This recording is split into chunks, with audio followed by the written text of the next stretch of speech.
সকলে মিলে সেবা করছেন আমার প্রাণ গোবিন্দ রাধা রানী। ক্ষীর দহি বহু মিঠাই আর বহু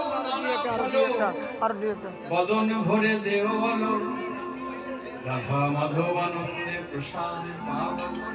সখীরা সকলে প্রসাদ পেল।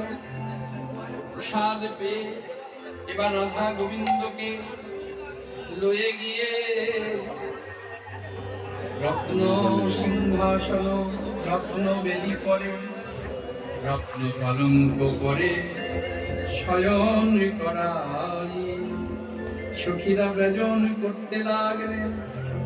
এই যখন সখীরা ব্যজন করছেন ধীরে ধীরে রাধা গোবিন্দ আমার নিদ্রাচ্ছন্ন হলেন।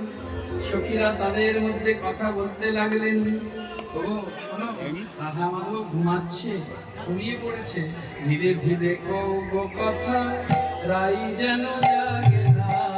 ধীরে ধীরে কব কথা রাই যেন জাগে না।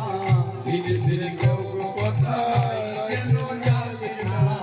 ধীরে ধীরে কব কথা রাই যেন জাগে না।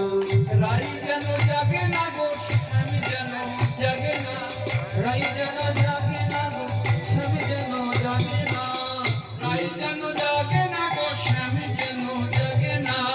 রাই যেন জাগে না গো আমি যেন জাগে না। ধীরে ধীরে কব কথা রাই যেন জাগে না। ধীরে ধীরে কব কথা রাই যেন জাগে না।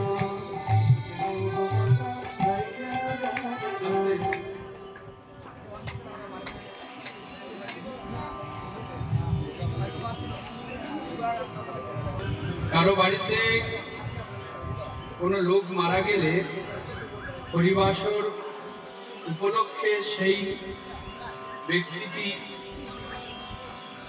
এখানটা কি চাঁদা দেয় না কেন?